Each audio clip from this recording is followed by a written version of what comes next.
Saidina Husain, ya, sebahagian daripada ku, kata Rasulullah, dan aku merupakan sebahagian daripada Saidina Husain. Ahabballah, dan Allah mencintai man ahabba Husainan, kepada orang yang mencintai Saidina Husain. Jadi salah satu daripada kita akan digolongkan di kalangan golongan yang dicintai oleh Allah apabila dalam hati kita mencintai cucunda Saidina Rasulullah ya sallallahu alaihi wasallam. Salah seorangnya ialah Saidina Husain.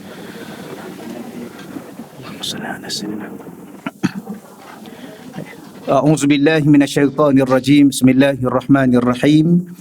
Assalamualaikum warahmatullahi wabarakatuh. Alhamdulillahi rabbil alamin wal 'aqibatu lil muttaqin wala 'udwana illa 'alal zalimin. Asyhadu an la ilaha illallah wahdahu la syarika lah wa asyhadu anna sayyidana Muhammadan 'abduhu wa rasuluh. Allahumma salli wa sallim wa barik ala sayyidina Muhammad wa ala alihi wa ashabihi wa man tabi'ahum bi ihsanin ila yaumiddin. Allahumma syrah lana sudurana, ya Allah, lapangkanlah hati-hati kami, ya Allah. Wa hassin akhlaqana wa adabana, ya Allah, kau perelokkanlah dan sempurnakanlah akhlak-akhlak kami dan adab-adab kami, ya Allah.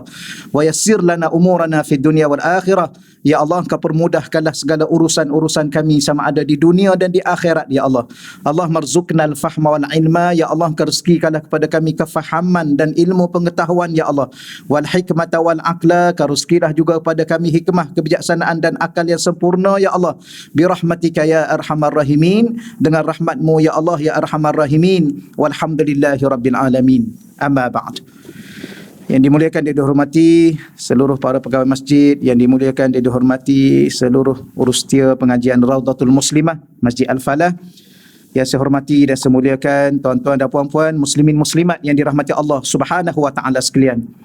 Alhamdulillah, ya, seperti biasa kita bersyukur pada Allah Subhanahu wa taala kerana Allah masih lagi mengizinkan kita untuk kita berada di taman-taman syurga, ya, di dunia ini, insya-Allah. Baik, seterusnya pagi ini muka surat berapa, ya? 74. Okey, baik.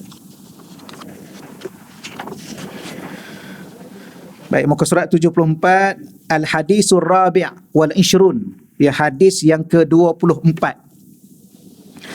An Ya'la, an Sayyidina Ya'la bin Murrah, ya, daripada Sayyidina Ya'la bin Murrah radhiyallahu anhu, beliau berkata, qala Rasulullah, ya, telah bersabda Rasulullah sallallahu alaihi wasallam, Husainun minni wa ana min Husain, ya, Sayyidina Husain, ya, sebahagian daripada ku, kata Rasulullah, dan aku merupakan sebahagian daripada Sayyidina Husain.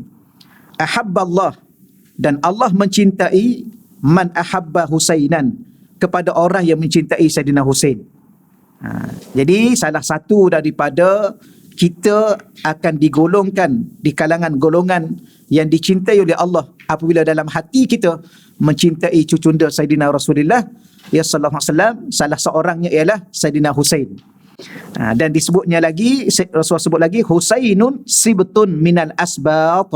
Husainun, Sayyidina Husain, sibtun, daripada sekalian sibt. Apa makna sibt? Kita lihat yang kat bawah tu. Tapi kalau terjemah sibt ni, terjemah mudahnya ialah cucu. Sibtun ni cucu.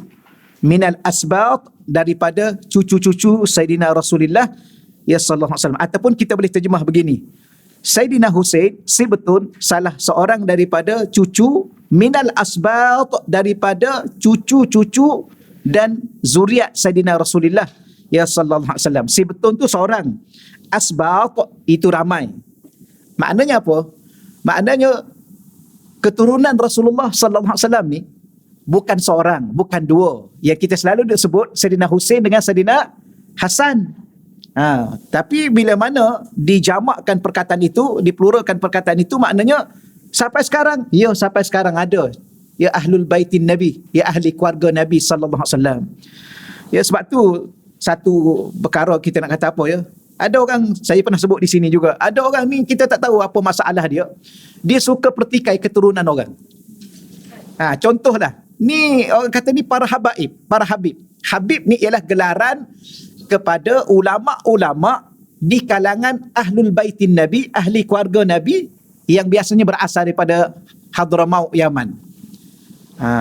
Habib gelaran ulama di kalangan, ini yang pertama ya, yang pertama.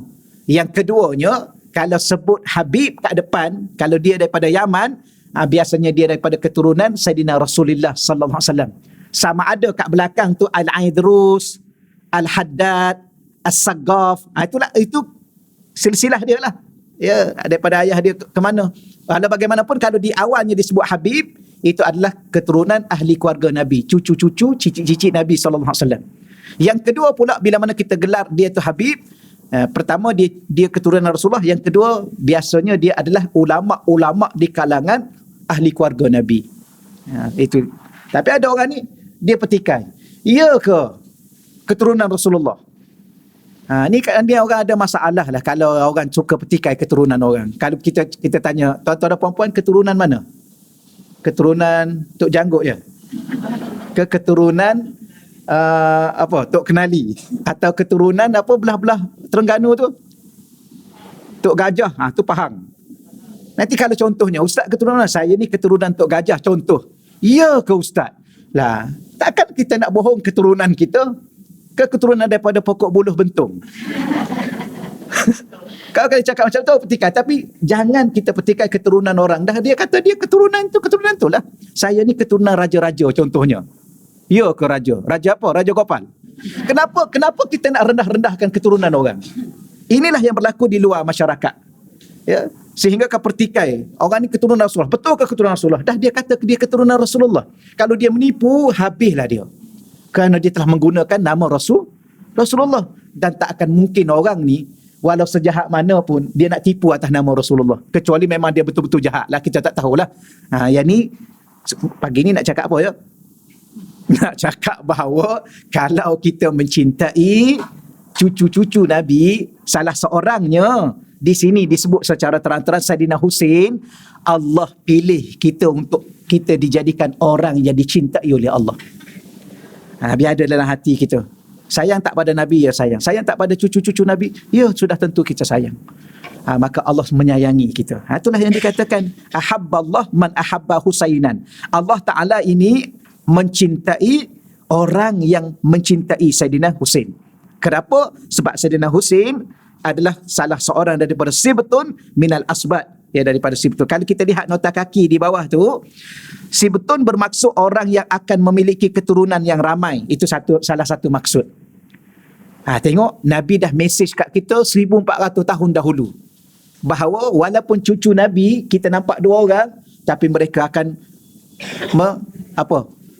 berkembang dan kita berkembang biak ni lain pula macam cerita dia. Kan? Keturunan-keturunan yang ramai. Sampai bila? Sampai kiamat. Mana contoh, mana bukti? Buktinya akan lahirnya Imamul Mahdi. Imamul Mahdi itu siapa? Nabi bagi tahu, salah satu daripada keturunan Nabi Muhammad, Imam Mahdi. Nama dia sama dengan nama Nabi Muhammad, Muhammad bin Abdullah. Baik, kalau Nabi kata akhir zaman nanti akan adanya Imam Mahdi daripada keturunan Nabi, itu daripada mana? Daripada keturunan lepas satu lah. Tidak kata lepas Nabi, lepas Saidina Husain, Saidina Hasan pun tak ada, kemudian muncul keturunan. Daripada mana lahir? Kan?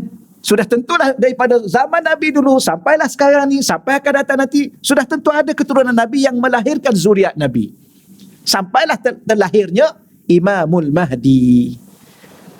Yang kita petikai, ya, ni keturunan mana betul ke ni? Ni Said ni. Said lahir malam Jumaat ke Said? Lah, kenapa kita nak petikai orang? Ada orang petikai. You ni Said kan? Ya. You Said ni sebab you lahir malam Jumaat kan? Betul. Ya, sebab ada juga wallah alam, tapi dah dia Sayyid, dia Syarifah. Okeylah, kita hormati dia sebagai keturunan Rasulullah. Ya. Kalau dia tidak keturunan Rasulullah pun, kalau kita hormat sama-sama kita pun, kan apa salahnya? Akhlak yang mulia. Kalau kira-kira hadis ni dah selesai dah. Ringkas belajar. Tapi kita lihat muka surat 75 tu. sedikit fahamlah insya-Allah. Hadis ini menjelaskan tentang ketinggian kecintaan baginda Nabi sallallahu alaihi wasallam terhadap cucundanya iaitu Saidina Husain bin Saidina Ali radhiyallahu anhuma, serta galakkan kepada umat baginda Nabi sallallahu alaihi wasallam untuk mencintai beliau dengan sepenuh hati sebagaimana kecintaan mereka terhadap baginda Nabi sallallahu alaihi wasallam. Ya, Nabi nak zahirkan.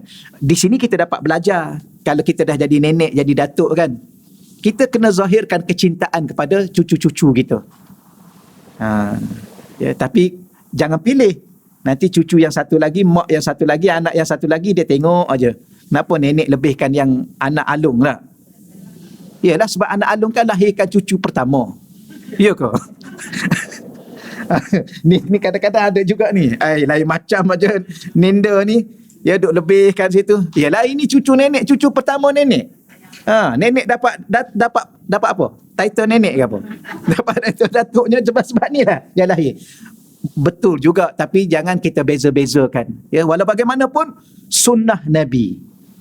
Kalau kita belajar salah satu sunnah Nabi, seorang datuk, seorang nenek menzahirkan kecintaan kepada cucu dia. Salah tak? Tak salah. Sunnah Nabi, dapat pahala. Okey, insya-Allah ya. Kerana Nabi sendiri pun menzahirkan. Allah. Tapi apa rasa hati Nabi kan? Ya, bila mana orang pancung kepala cucu dia. Allah. Inilah ya ujian kepada Sayyidina Rasulullah dan kepada cucu baginda Rasulullah SAW. Baik, beliau bukan sekadar cucunda baginda Nabi yang tercinta, bahkan imannya, amal ibadahnya serta akhlaknya mengikuti nendanya Rasulullah sallallahu alaihi wasallam. Itu dia Nabi sebut Saidina Husain sebahagian daripada aku dan aku merupakan sebahagian daripada Saidina Husain. Dari sudut mana? Dari sudut rupa parasnya, dari sudut akhlaknya, ibadahnya, hampir sama. Wallahu alam. Ya, kita teruskan pada al-hadis al-khamis wal 20. Baik, cuma nak sedikit lagi. Jadi sekarang Saidina Husain dah tak ada, dah wafat. Maka walaupun dah wafat, kena ada rasa cinta kita kepada Saidina Husain dan Saidina Hasannya sekali lah, dan termasuk Ahlul Baitin Nabi yang ada sekarang ini. Ya, macam Habib Umar. Habib Umar keturunan Nabi. Ya, daripada Saidina Husain ataupun Saidina Hasan. Dia kat belakang tu, kalau dia keturunan Saidina Hasan, Al-Hasani. Kalau dia keturunan Husain, Al-Husaini.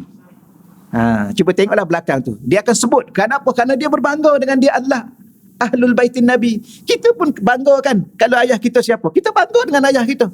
Takkan kita tak bangga dengan ayah kita? Ni bin apa ni? Tak payah cakap lah bin apa. Diam-diam je lah. Tapi Alhamdulillah kita kat Malaysia kan. Kita kat Malaysia isi borang ke apa mesti bin atau binti. Saya belajar kat Indonesia. Kalau kita tanya, jarang. Nama apa? Cakap nama. Ayah apa ya? Ayah termenung sekejap. Kalau kat Arab lagilah dia kena sebut 3. Nama apa? Isi borang tak boleh isi borang dengan 2. Muhammad bin Abdullah tak boleh. Muhammad bin Abdullah bin Abdul Muttalib mesti 3. Kita pun kalau pergi ke sana isi borang tak diterima borang kita. Maknanya apa? Maknanya dia ingin kita jaga keturunan. Itu Islam yang ajar. Ya, keturunan ni mesti diingat. Tapi kita orang Malaysia jarang kan. Paling-paling pun 3 lah kan. Kalau keempat tu tak ada. Keempat, kelima lagi lah. Tapi sepatutnya kena cari. Cari, tulis balik. Moga-moga anak kita ke belakang sana tu, dia dapat tahulah 10 ke atas daripada kita ke. Tolong bagi tahu. Pesan. Ya Long, Angah, ni ayah ni tolong ingat ni nama ayah. Ya, bagi tahu kat cucu, bagi tahu kat cicit tu. Kita mula dengan kita lah. Okey, dah selesai insya-Allah ya. Al-hadis al-khamis wal 20. Hadis yang ke-25. An Sayyidina Abi Hurairah, ya, daripada Sayyidina Abi Hurairah. Qala telah bersabda Rasulullah sallallahu alaihi wasallam, man ahabbal ansara ahabbahullah. Man, sesiapa sahaja. Kalau ni terjemah lama, barang siapa. Kalau kita terjemah man ni, sesiapa. Man ni dia satu kata isim mausul lil aqil. Itu kalau kita belajar biasa-biasalah. Isim mausul Allahumma salli ala sayyidina Muhammad, untuk yang berakal. Ha, iaitu orang lah, orang. Jadi kalau kita terjemah man, sesiapa sahaja. Tapi kalau terletak, tapi zaman dulu dia terjemah barang siapa. Sebenarnya kita ni bukan barang kan, ke apa barang. Tu biasa, tapi tak ada masalah. Ini bahasa lama, tak ada masalah. Tapi sesiapa sahaja, maknanya di situ apa maksud? Kadang-kadang kita rasa kita ni apa? Kita ni hina kan, tak layak mencintai orang yang mulia. Betul tak? Betul. Siapa macam tadi? Siapa yang kita nak cinta tadi? Cucu Nabi. Layakkah kita nak cinta cucu Nabi? Contoh sekarang ni, kalau saya tanya tuan-tuan dan puan-puan, layakkah kita bercinta dengan anak agung, anak sultan ni? Layak tak? Tak layak? Ada yang layak. Layak, okeylah. Tapi kalau orang tanya, you tu siapa? Nak cinta I? Sudah. Antara dua darjat. Tapi sebenarnya macam saya ajar tuan-tuan dan puan-puan, cinta ni tak perlu daripada dia, cinta hanya daripada kita. Yang tu alhamdulillah akak faham apa yang saya ajar sebelum ni. Yang lain faham juga. Yang lain faham juga. Apa makna cinta? Cinta ni adalah kita mencintai dia. Dia cinta kat kita, dia tak cinta, itu dia punya pasal lah. Tapi kita nak kata apa tadi ya? Kadang-kadang kita rasa, layak tak aku ni? Sebenarnya Nabi mengajar kita, mencintai orang yang mulia itu adalah kemuliaan. Dan cinta tidak semestinya kita berada dengan dia. Betul? Kau mesti kita duduk dengan dia. Tu yang keluar satu istilah, cinta tidak semestinya memiliki. Tu dah warak dah tu. Dah nak jadi wali dah tu. Okeylah, tak apalah, setakat tu lah ya. Tapi walau bagaimanapun saya nak sebut apa yang tadi, yang kita faham bahawa kadang-kadang kita rasa diri kita tak mulia. Tak apalah, kita cinta Allah. Moga-moga dengan cinta kita kepada Allah itu kita jadi manusia mulia. Itu dia punya poin dia. Kemudian siapa lagi yang kita nak cintai? Man, sesiapa sahaja. Itu saya nak hurai perkataan. Jangan pula kita rasa siapalah aku nak cintakan dia. Tak. Ya, boleh. Ya, kita cinta. Maka sesiapa sahaja di kalangan kita ni, walaupun kita rasa kita insan yang berdosa, ahabba al-ansar, mencintai golongan ansar. Kita dah tahu dah ni kan, dalam sejarah Islam ada dua golongan yang begitu sekali hebat. Ya, dalam sejarah Islam, pertama golongan muhajirin, yang kedua golongan ansar. Golongan muhajirin yang berhijrah daripada Mekah ke Madinah, dan golongan ansar yang menunggu Nabi di Madinah untuk menyambut Nabi sebagai ansar ni daripada Nasara. Nasara tolong bantu, ansar golongan-golongan pembantu Nabi, pembantu Rasulullah sallallahu alaihi wasallam. Allah, maka dia akan dicintai Allah. Ya, dia akan dicintai Allah. Sampai tahap ini Nabi ajar kita. Maka kena tahulah, kena belajarlah siapakah golongan ansar.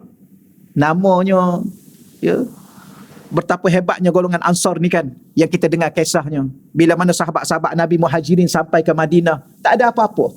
Ya, kerana dihalau ya oleh kaum musyrikin Mekah. Sampai ke sana, ya, Nabi persaudarakan. Yang ni saudara dengan ni, yang ni saudara dengan ni.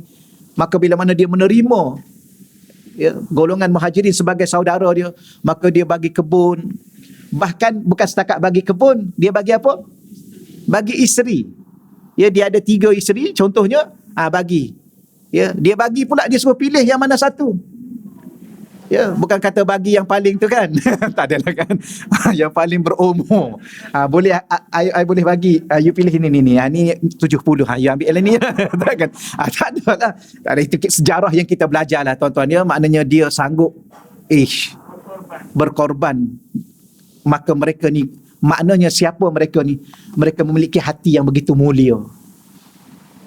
Orang yang begitu sekali tinggi adab dan akhlak dan pengorbanan.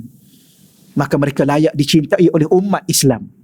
Ni sekarang ni Nabi ajar kita. Tetapi kita dapat apa kalau kita mencintai mereka? Allah mencintai kita. Gitulah. Waman abghadal ansar. Sebaliknya, waman, sesiapa sahaja, abghadal ansar, yang benci atau yang membenci golongan ansar, abghadahullah, Allah akan membencinya. Ya, Allah akan membencinya. Wal iyazu billah. Ya, moga-moga Allah letakkan dalam hati kita semua dan hati zuriat anak cucu kita mencintai golongan Ansar.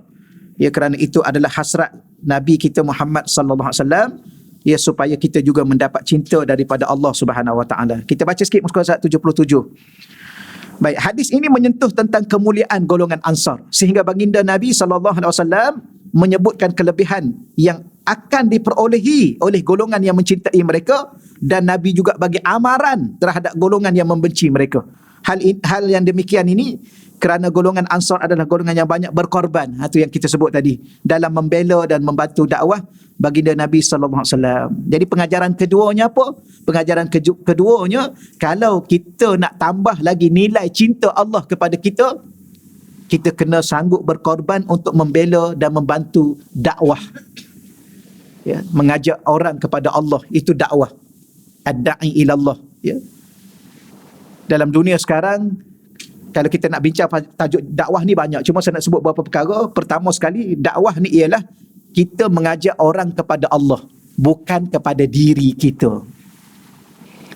Ya, ramai yang mengaku pendakwah, kan, tambah-tambah ustaz lah kan. Ustaz ni siapa? Pendakwah bebas. Pendakwah bebas ke? Bebas berdakwah. Wallahu a'lam. Kan? Tapi nak bagi tahunya, mengaku. Kalau kita mengaku kita pendakwah, siapa yang mula-mula sekali jadi pendakwah? Ad-da'i Rasulullah sallallahu alaihi wasallam. Ke mana Rasulullah mengajak manusia, kepada dirinya atau kepada Allah? Kepada Allah. Mana dalil Quran? Allah sendiri menyebut, ya ayuhan nabi, wahai nabi, inna arsalnaka syahidan, kami telah mengutus kamu, tugas kamu pertamanya sebagai saksi, wa mubasyiran, tugas yang kedua memberi berita gembira, wa nadhiran, tugas ketiga ialah memberi berita amaran tentang hidup ada akhiratnya, ada nerakanya, ada azabnya, wa da'iyan ilallah. Ni. Dan kamu ni sebagai da'i yang mengajak dan menyeru manusia kepada Allah. Ya, saya belajar subjek dakwah ni detail sikit dengan Habib Ali Zainal Abidin Al-Jufri. Beliau mengatakan apa makna ad-da'wah? Jam'ul khalqi alal khaliq. Jam'ul khalqi, kita himpunkan berapa ramai orang, himpunkan orang untuk siapa? Kepada Al-Khaliq, kepada yang mencipta. Ya, kita ajak orang supaya cinta Allah, beriman pada Allah, taat pada Allah, ya, dan minat kepada Allah, cenderung kepada Allah, bukan kepada diri kita. Dan kita jangan buat sesuatu dalam hati kita niat supaya orang suka kita. Ya, sebab tu kadang-kadang ada setengah tu dia menyanyi kan, dia menyanyi supaya apa? Supaya orang minat kat dia. Ustaz ni pandai menyanyi lah. Minatlah kat dia sebab suara dia merdu. Adakah membawa kepada Allah atau kepada diri dia? Tu kena hati-hati.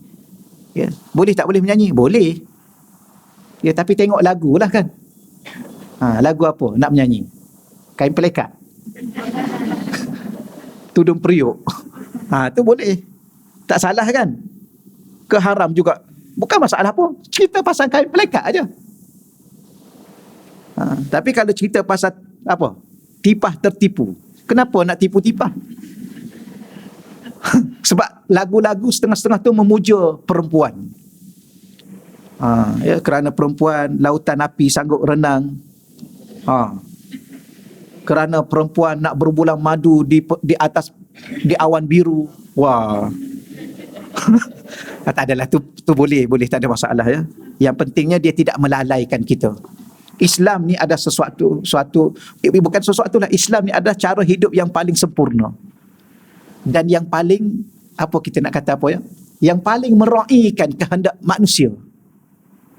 Tapi dengan jalan yang benar, dengan jalan yang betul, dengan batas-batas akhlak dan adab yang mulia. Ya, macam perempuan nak dengar lagu, nak jemput siapa, jemputlah. Ini dewan ini. Tapi sesuai tak dewan ni nak menyanyi? Nak panggil artis-artis kan?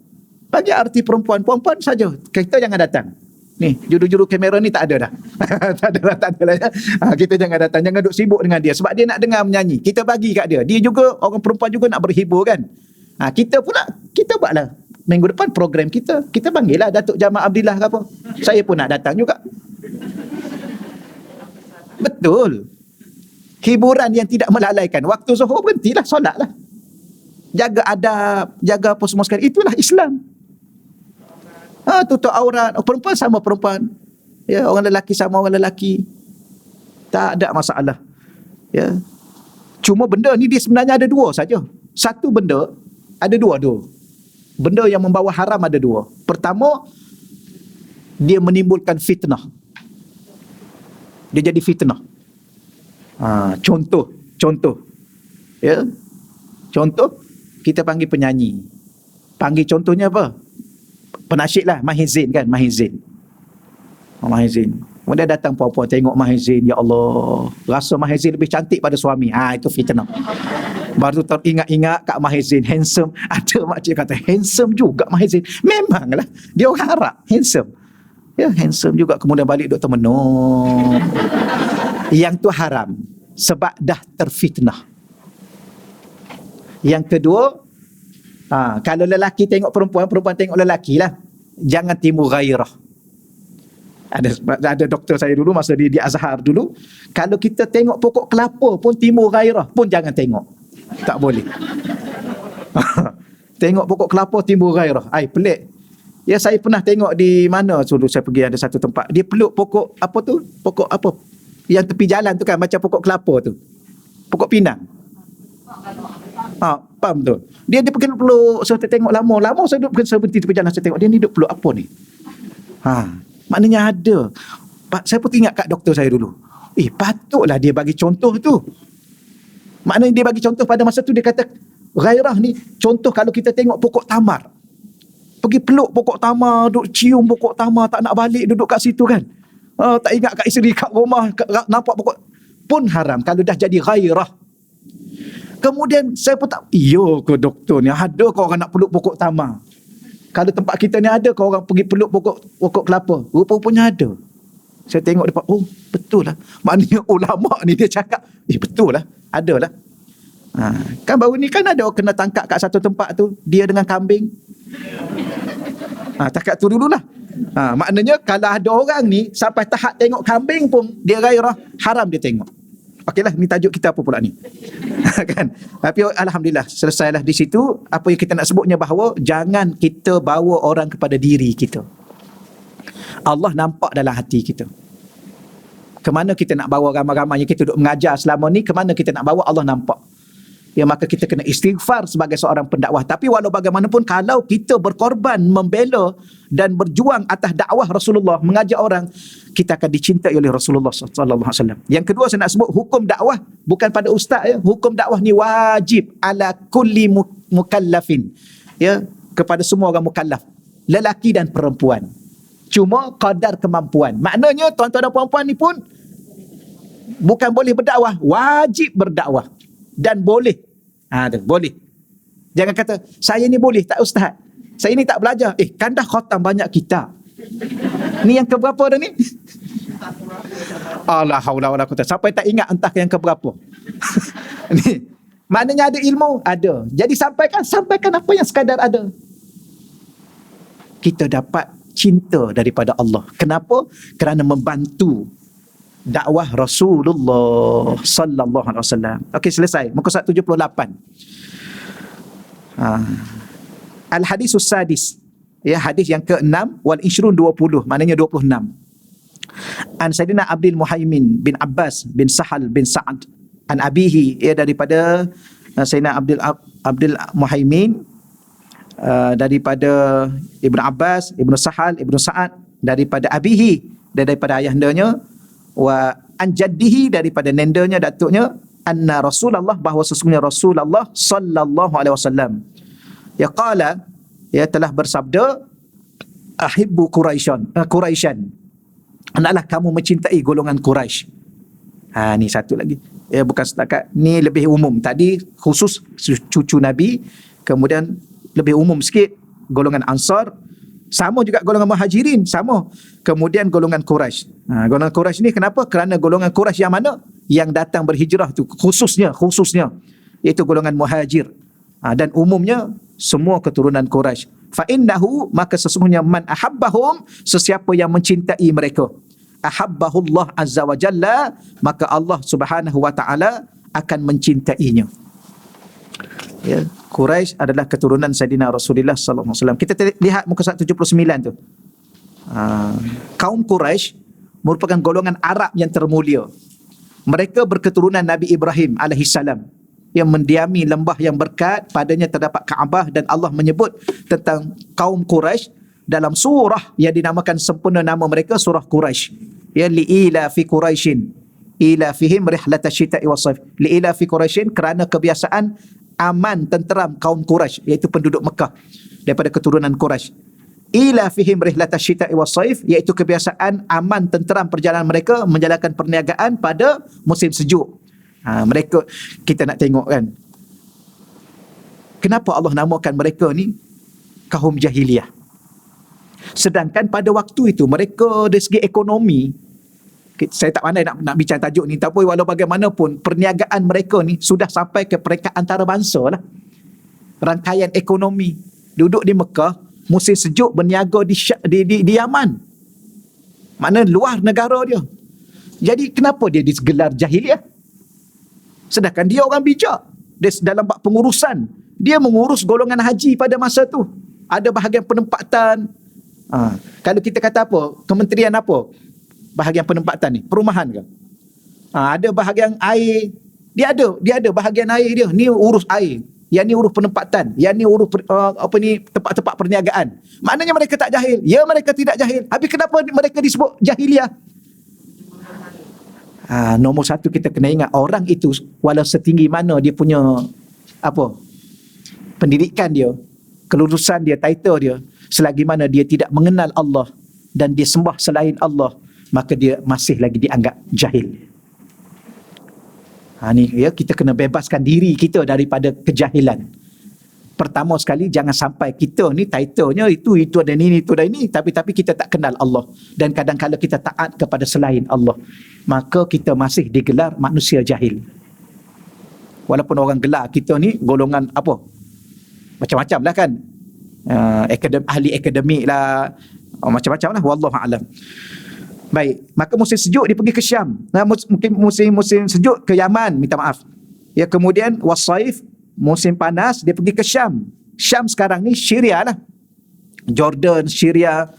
Baik, falyabudu rabb hadzal bait, maka hendaklah mereka menyembah Tuhan yang menguasai rumah Kaabah ini. Al-bait itu ialah Kaabah.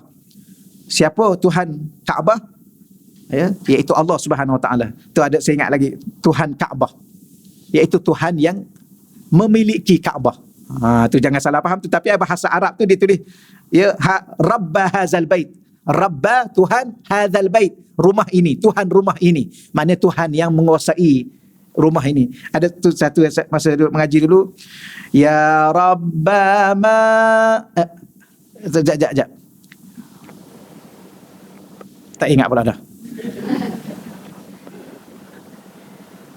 Ya Rabba ma katawassafa. Ya Rabbama katawassafa bi Muhammadin ighfir lana ya sami'an li du'ana. Ni antara dulu-dulu duduk mengaji. Mengaji pun bukan dulu-dulu juga masuk kat Yaman tu. Jadi macam ni. Dia orang Arab ni, bila mana dia cerita satu benda, dia ada alunan tentang benda tu. Lagu-lagu macam kita lah, ada lagu Malaysia kan. Aku anak Malaysia ke apa. Masa tu sedap juga menyanyi masa tu. Jadi terasalah kita ni anak Malaysia rupanya. Alhamdulillah tak ada, tapi Arab pun dia ada macam tu. Walau bagaimanapun dia menyandarkan Allah Ta'ala itu Tuhan kepada Mekah, Tuhan kepada Kaabah. Jadi maksudnya kita fahamlah, jangan faham zahir begitu, iaitu Allah yang menguasai Mekah, yang menguasai Kaabah. Itu maksud dia. Allazi at'amahum min ju', dialah Allah yang memberi mereka penghidupan, menyelamat mereka daripada kelaparan, wa amanahum min khauf, dan mengamankan mereka daripada ketakutan. Ya, yang memberi kekenyangan, memberi kepada kita kelapangan, ketenangan ialah Allah Subhanahu Wa Taala. Ni saya rasa tak perlu saya hurailah, saya yakin tuan-tuan cukup faham. Cuma kita baca dalil lagi untuk menguatkan pemahaman kita. Nabi dalam satu sabda meriwayatkan atau bersabda, innallaha astafa min waladi Ibrahim, sesungguhnya Allah Subhanahu Wa Taala telah memilih daripada apa ni kita nak sebut anak-anak ataupun keturunan Nabi Ibrahim, iaitu siapa? Ismail. Nabi Ismail. Wastafa min waladi Ismail Bani Kinanah, dan Allah Ta'ala memilih Kinanah daripada anak-anak keturunan Nabi Ismail. Wastafa min Bani Kinanah Quraisyan, dan telah memilih Quraisy daripada anak-anak keturunan Kinanah. Wastafa min Quraisy min Bani Hashim, ya, dan telah memilih Bani Hashim daripada anak-anak keturunan Quraisy. Ni kata Nabi, ya, wastafani min Bani Hashim, dan Allah telah memilihku daripada Bani Hashim. Nak bagi tahu apa ni, Nabi ni apa makna diguna perkataan istafa? Sebab tu salah satu gelar Nabi ialah Al-Mustafa. Apa makna Al-Mustafa? Yang terpilih daripada yang dipilih-pilih. Mahizin cakap lah, saya tak pandai nak cakap. The chosen one ke apa? Betul? Ini tuan-tuan lagi mahir lah. Kalau the one, tak boleh. Ke the one maknanya lain pula. Nabi adalah yang terpilih daripada yang dipilih-pilih. Yang ni dah detail dah ni. Kalau kita contohnya Allah Ta'ala ni, ada satu hadis Nabi ni, Nabi kata Allah Ta'ala ni mencipta makhluk. Faja'alahum firqatain. Lalu Allah bahagi dua makhluk ni. Makhluk ni manusia, ada dua. Dan Allah pilih aku dalam kumpulan makhluk yang terbaik. Ya. Kemudian daripada makhluk yang terbaik ni, Allah pilih lagi orang panggil apa Allah maksudnya? Kabilah. Allah pecah-pecah pada kabilah. Dan Allah pilih aku daripada kabilah yang terbaik. Daripada kabilah ni, ada lagi keluarga-keluarga yang terbaik. Dan Allah pilih aku dalam keluarga yang terbaik.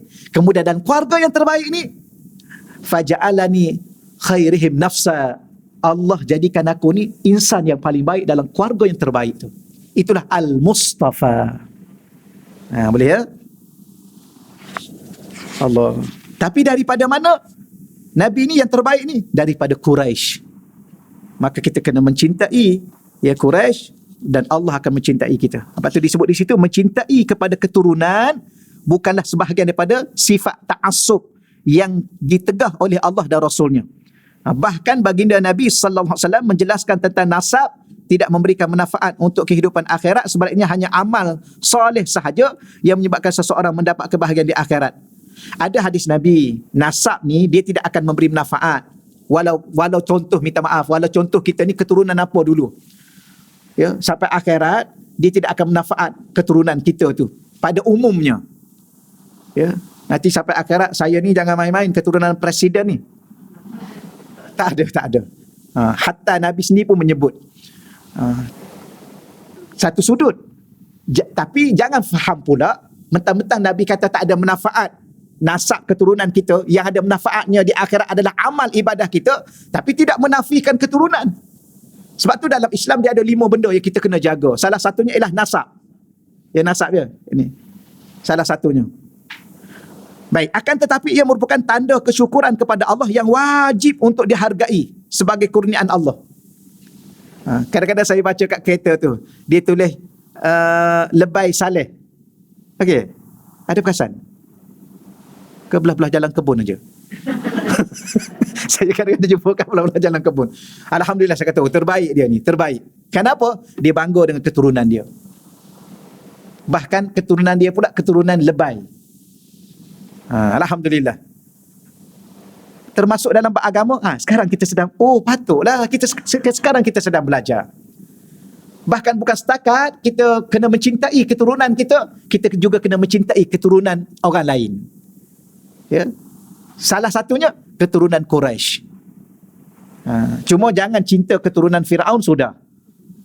Tapi kita pun tak tahu dah siapa keturunan Firaun kan. Bukan kat sini. Sebab Firaun tu kat tapi kita kadang-kadang kita minat pergi ziarah dia kan.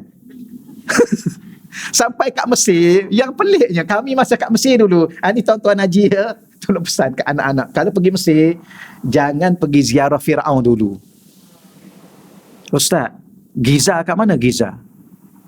Nak pergi apa Tuan Haji? Nak pergi tengok piramid. Gini, kita pergi tengok kubur Aulia dulu. kubur wali-wali, kubur Saidina Husain.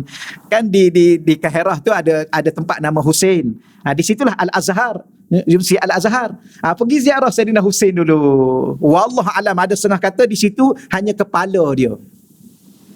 Tapi kubur Saidina Husain ni banyak. Ya, tapi mungkin memang banyaklah sebab kepalanya dipenggal dan diselamatkan oleh pihak tertentu bawa ke Mesir katanya, wallahu alam. Kemudian badannya ada. Maka nanti kenapa kubur dia banyak? Memanglah. Jadi walau bagaimanapun kita bersangka baik dengan orang dulu, sebab kadang-kala orang dulu tu dia cerita satu lepas satu sampai ke kita. Macam sekarang ni kan, kita pergi ke satu tempat, orang kata ni kubur Tok Kenali ni. Kita kata ya ke? Dah orang cerita macam tu. Kalau kita nak ziarah lah, tak nak ziarah sudahlah. Tapi kita ziarah ulama dulu, ziarah wali-wali Allah dulu, barulah pergi ke Giza. Jangan sampai hari pertama tu tanya dah, Firaun duduk kat mana ya? Jangan.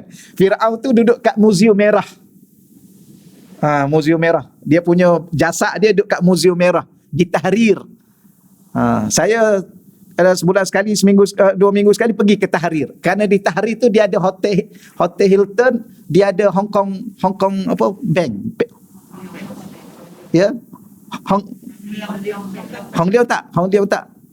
Kong. Masa dulu. Hong Kong saya tak ingat. Masa tu pelajar-pelajar Mesir, duit kena hantar dalam tu je. Daripada Malaysia ni hantar kat situ. Pergi kat situ lah. Alhamdulillah, setakat saya duduk pergi situ, duduk tengoklah muzium tu daripada luar, tak pernah rasa nak masuk tengok Firaun. Kena bayar pula tu. Baik kita guna duit beli kitab, ya bayar pergi tengok Firaun. Baik tengok dalam gambar je. Bukannya cantik sangat pun. Tak ada. Ya Firaun.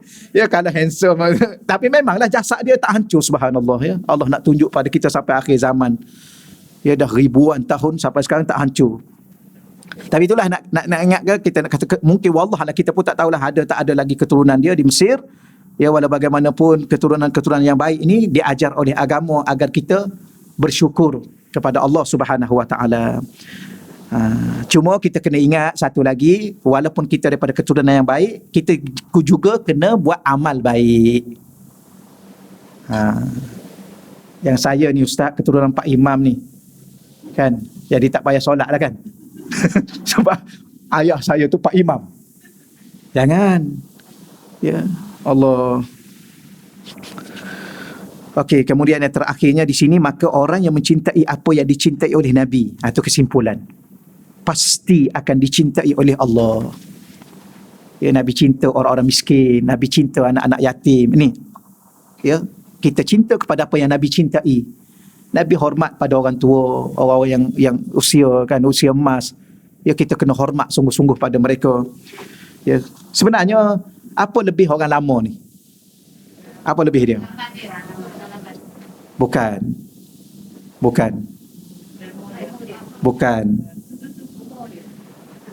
Umur dia lah. Lebih dia umur dia lah. Kan? Tapi lebihnya dia sujud dulu pada Allah lebih pada kita. Dia baca Quran dulu lebih pada kita. Tak payahlah ustaz-ustaz yang ada ni nak belagak. Tak payahlah. Siapa sujud pada Allah dulu? Pakcik tu. Siapa baca Quran dulu? Pakcik tu. Siapa sahut azan? Pakcik tu. Sebab tu masa kami duduk di Hadramaut dulu, masa makan kan, adab makan nombor 1. Orang yang paling berumur makan dulu, sentuh dulu. Kiri kanan ni ustaz ni? Ya ustaz. Ada tok guru ni? Ya ada tok guru. Tapi tok guru tu baru umur 40, 50. Yang ada kat kita ni umur 70. Dia dulu kena sentuh. Kalau tidak, tak ada adab kita.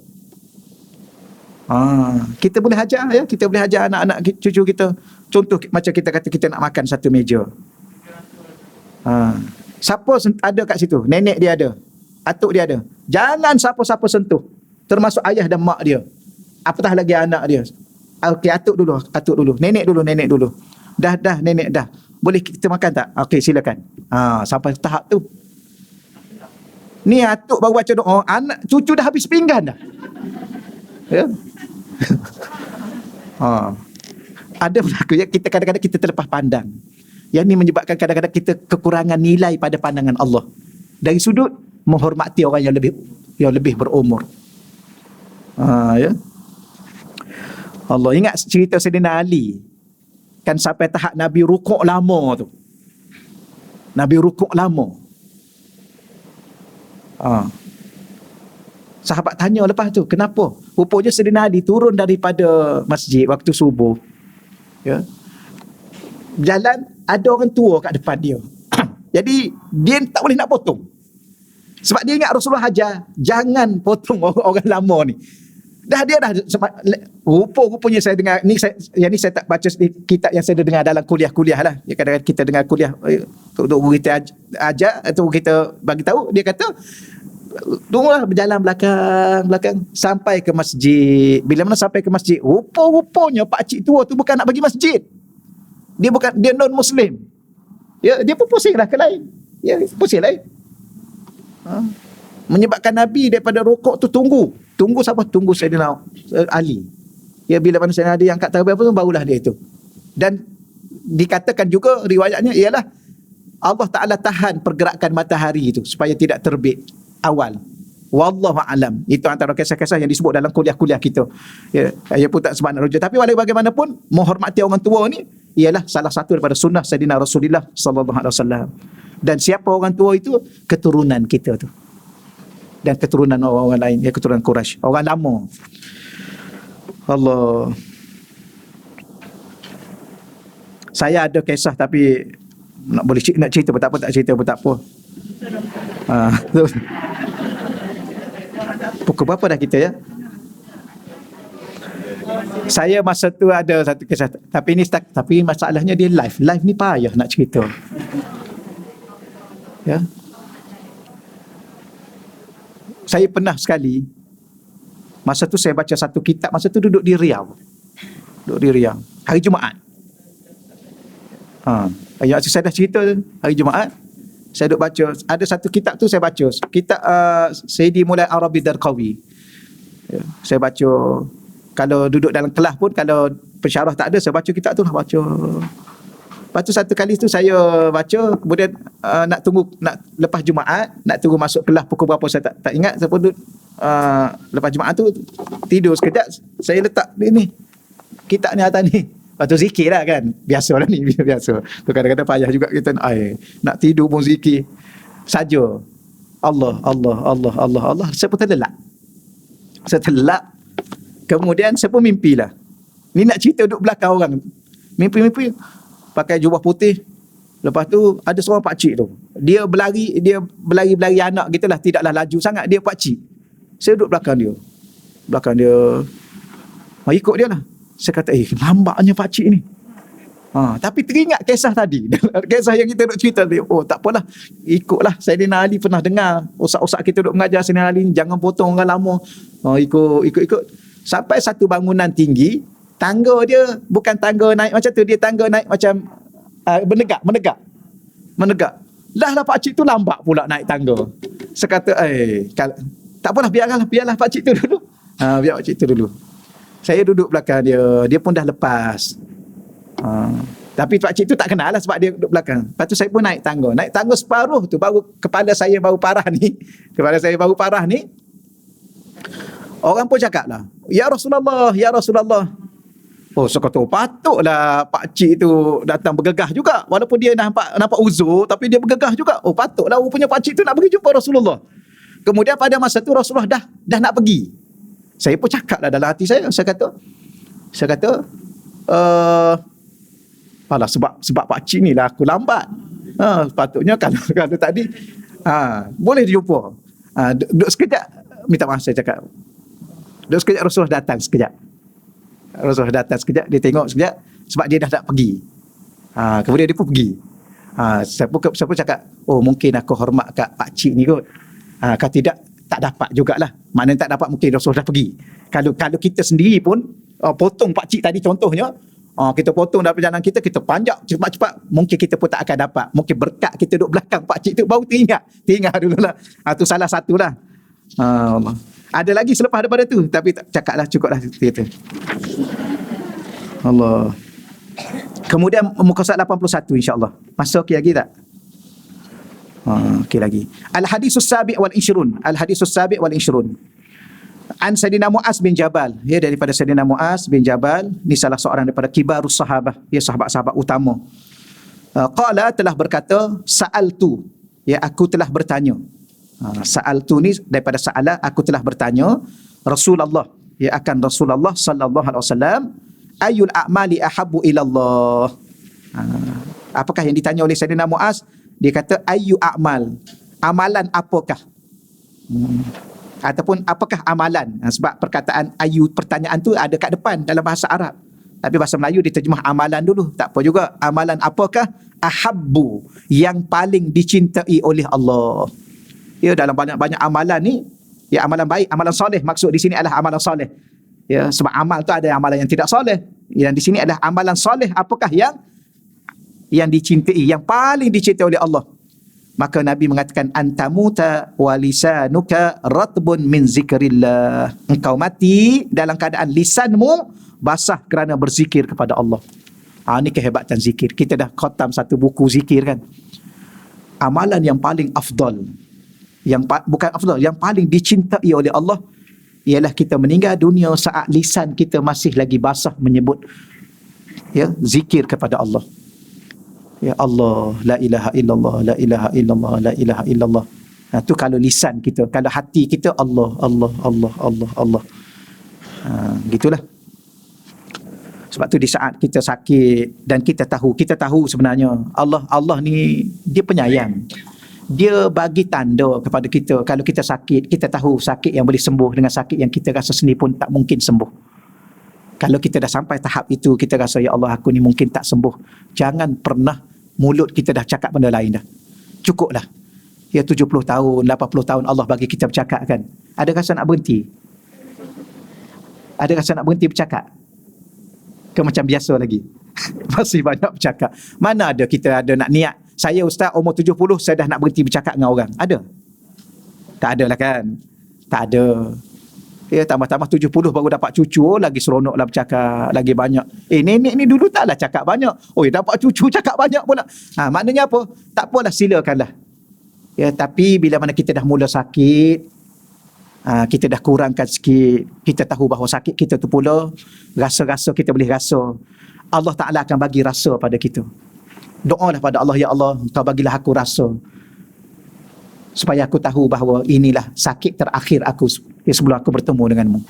Maka ya Allah tolong Kau isi masa aku ya Allah, lisan aku, hati aku ya Allah, jangan bagi aku lalai ya Allah. Doa tuan-tuan, minta ya. Macam saya ni, saya tahulah ada harapan, tak ada harapan nak berjaya akhirat. Ya, kadang-kadang kita rasa ya Allah. Tapi minta jugalah dengan Allah, tolonglah aku ya Allah. Ya, tolong aku. Kadang-kadang tak tahu nak buat macam mana kan. Tak baik-baik juga kita ni.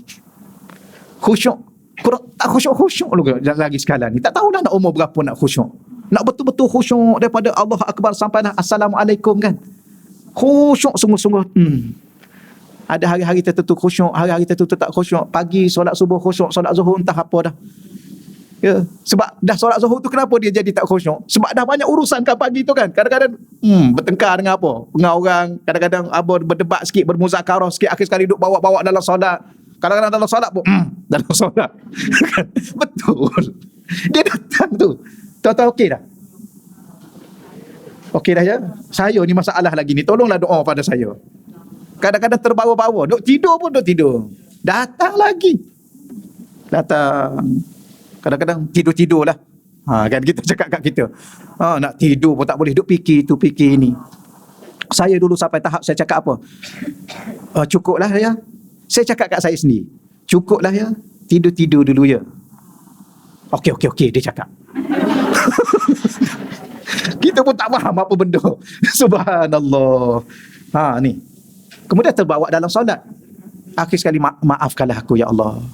Ampunkanlah kami ya Allah. Kami lemah ya Allah.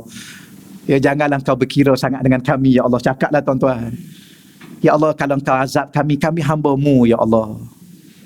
Kalau kamu memasukkan kami ke dalam syurga, Kau tahu kami lemah ya Allah. Kami tak mampu ya Allah. Satu saat dalam neraka pun tak mampu ya Allah. Janganlah Kau humban kami walaupun satu saat ya Allah. Merayulah puan-puan. Tapi jangan lupa nama saya. Kan kita jangan lupa sama-sama kita ni. Ya Allah, ampunkanlah ahli-ahli jemaah Raudatul Muslimah ya Allah. Ya, masukkanlah kami ya Allah ke dalam syurga-Mu ya Allah. Jangan ada di kalangan kami ni seorang ni ya Allah, ya, terkeluar daripada senarai. Ya, tolonglah ya Allah. Masukkanlah semua kami ni dalam syurga ya Allah. Dan zuriat-zuriat kami. Cakaplah pada Allah bangun tengah malam, ya, cakap pada Allah, saya bangun tengah malam. Saya cakap juga tuan-tuan dan puan-puan siapa sahaja, ya, kita bangun, cakaplah kalau boleh ya Allah, seluruh umat Nabi Muhammad yang muslim, yang mukmin ya Allah, apapun dosa dia ya Allah, maafkanlah dia ya Allah. Apapun kesalahan dia. Saya duk perhatilah tuan-tuan sekalian, saya daripada kecil duduk di pondok, pergi mengaji sana, tak kira lah mengaji Mesir, mengaji Yaman, mengaji Riau, habis mengaji ya. Sekarang pun duduk mengaji lagi, tak baik-baik juga pun, tak tahu nak buat macam mana. Betul kita bila mana kita baca orang-orang soleh zaman dulu kan, tak sampai kita. Habis tak baiklah. Orang kita ni kalau dah umur macam ni sepatutnya 1 juzuk 1 hari dah kita. Kalau boleh selawat pada Nabi 1000, istighfar 1000, la ilaha illallah 1000 tiap-tiap hari, pagi petang. Tak dapat juga. Habis apa lagi yang kita kata susah ya, memang susah. Ya. Makan cukup. tidur lagi cukup. Ya, bertambah-tambah lagi. Tadi pun nampak terlelap dah sikit-sikit. Kan? Subhanallah.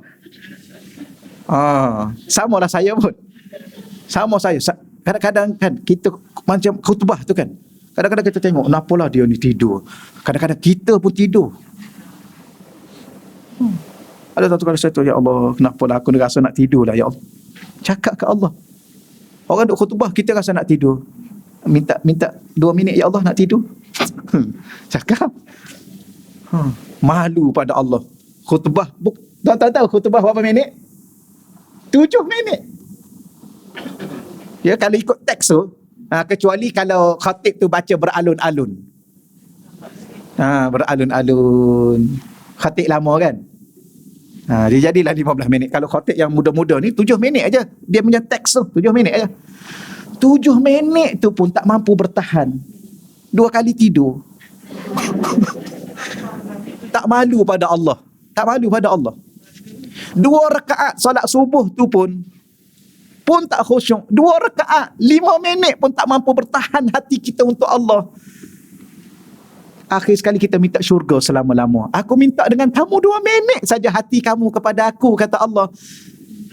Pun kamu tak mampu, tiba-tiba kamu minta syurga untuk selama-lama. Tak malu? Tapi tak apalah tuan-tuan. Kalau kita tak apalah, malu-malu je. Cakaplah pada Allah. Ya, aku tahu ya Allah, aku malu ya Allah, aku cukup malu denganmu ya Allah, tapi jangan humban aku dalam neraka ya Allah. Tolonglah ya Allah. Mengadulah puan-puan. Itu antara perkara yang kita belajar dengan guru-guru kita. Salah satunya, kenapa saya bincang macam tu? Sebab dia cerita pasal mati. Antamuta, engkau mati, walisanuka, lisanmu, lidahmu, ratbun, basah, min zikrillah, berzikir kepada Allah. Maka latihlah. Sekarang kena latih. Ya, sekarang kena latih. Jangan tunggu sakit. Ya, saya kata kalau dah sakit, tahu dah sakit tu sakit yang mungkin kita tahu kita tak akan sembuh. Masa tu janganlah kita berkira lagi nak sembang sana sembang sini. Cakaplah pada suami, cakaplah pada isteri. Ya, minta maaf banyak-banyak, saya nak kurangkan sikit. Ya, tapi kalau penting saya akan bercakap, tapi saya nak sebut Allah banyak-banyak sebab saya rasa saya dah tak ada masa dah. Cakaplah pada anak-anak awal-awal biar dia faham. Ni kita dah sakit nak mati, dia duduk sebincang pasal tanah. Kat mana ayah? Tanah. Tanah ayah tu.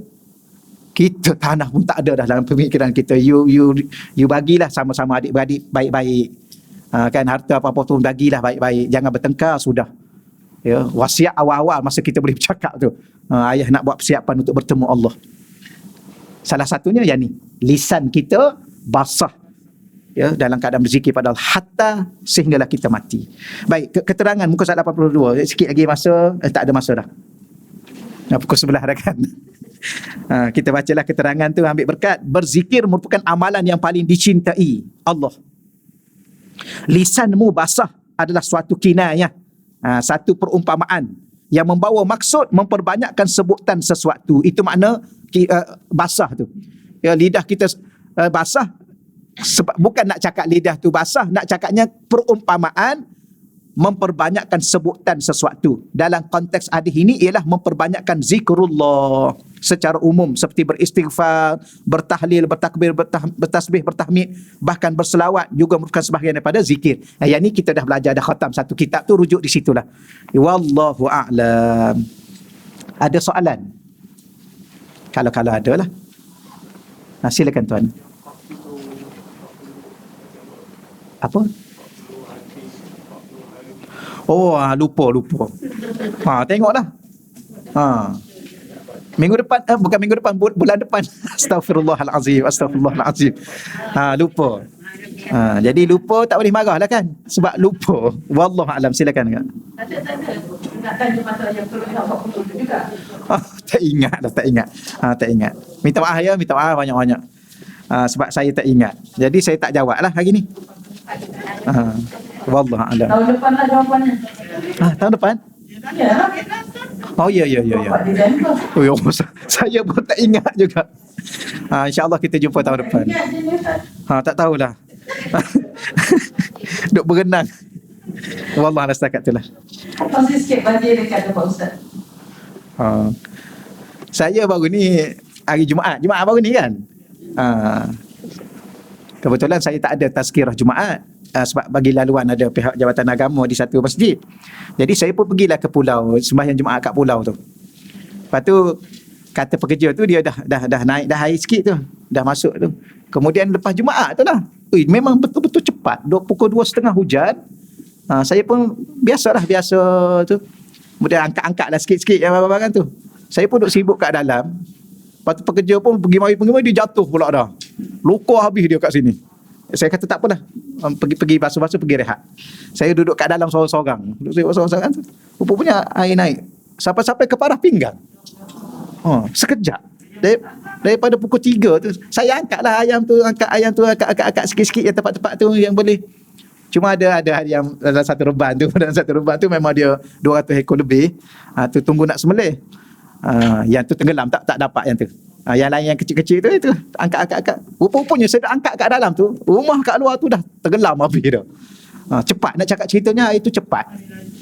Cuma saya ni ingat kawasan tu je saya seorang kena. Saya pun duduk kat surau pun dah naik air separuh yang bahagian rendah tu. Tinggal 2-3 inci nak naik ke atas bahagian tinggi tu. Saya pun solat maghrib seorang-seorang lah, sebab pekerja tu dah dia rehat, dia jatuh. Duduk seorang, saya pun nak tunggu pukul berapa ya, nak tengok keadaan, sebab nak rasa nak masuk lagi dalam reban tu, nak masuk lagi, nak angkat mana-mana itu. Lepas tu saya pun rasa tak sedap. Saya tengok tayar highlight saya tu dah nak tenggelam. Saya kata tak apalah, keluarlah dulu. Tapi mati-mati ingat kawasan saya. Rupa-rupanya bila mana saya keluar tu, 2, 3, 4 kampung kat luar, kat sekitar tu dah tenggelam dah. Manakala saya tunggu dalam pukul 8, pukul 8.30 tu, saya pun duduk tenggelam situ. Itulah cerita ringkas. Nak ceritanya, tak tahu daripada mana. Cepat, subhanallah. Patutlah, betul dapat beritakan Seri Muda apa. Patutlah mereka tak langsung, tak dapat apa-apa. Tak dapat nak keluarkan barang sikit pun. Wallah alam, air daripada mana. Pukul 2.30 tu, pukul 3 lah yang hujan lebat sikit tu, tak ada apa. Dalam reban tu langsung tak ada. Kat luar ni lagilah tinggi sikit, langsung tak ada. Dalam masa 2 jam lah, paling-paling saya kata 2 jam lah. 2 jam tu dah parah pinggang. Pelik. Memang pelik lah hari tu. Wallah itulah sedikitnya. Allah. Sekarang, tapi tempat saya tu oleh kerana dia rendah. Tu yang saya kata tempat saya je kena. Sekarang pun masih ada air lagi. Dah seminggu tak surut lagi air. Ada air. Tak boleh cuci lagi. Gitulah. Wallah itulah sikit ujian. Saya duduk di Jalan Kebun. Jalan Kebun tu. Tapi dah sana duduk setahun lah. Sana kat setahun PKP kan. Jalan Kebun tu, sekitar tu memang tak boleh masuk. Kereta tak boleh keluar. Orang kampung tak boleh keluar. Kereta luar tak boleh masuk. Tapi tempat saya tu kat tepi madrasah tu. Saya duduk kat madrasah tepi tu. Tak sampai air. Padahal longkang besar ada depan tu. Parit besar. Parit besar sikit lagi nak lepas air tu. Tapi alhamdulillah masuk tak itu air. Tak sampai. Jadi duduk kat madrasah tu. Tak sampai. Allahu Rabbi. Tapi semua kena ya, semua kena, bukan kita seorang ya Allah. Semua kena. Allahu Rabbi. Tapi memang pelik. Tak sangka. Shah Alam. Kawasan tinggi-tinggi tu kan. Oh, subhanallah. Pelik. Itulah sedikit kisahnya. Allah Rabbi. Setakat itulah kita doa akhir ya. Auzubillahi minasyaitonirrajim. Bismillahirrahmanirrahim. Wassalatu wassalamu ala asyrafil anbiya'i mursalin wa ala alihi ajma'in. Allah marzuqna fahman nabiyyin wa hifzal mursalin wa ilhamal malaikatil muqarrabin. Allah marzuqna futuha arifin ya Fattahu ya Alim ya Fattahu ya Alim. Rabbana iftah bainana wa baina qaumina bil haqq wa anta khairul fatihin. Wa sallallahu ala sayyidina wa maulana Muhammad walhamdulillahi rabbil alamin.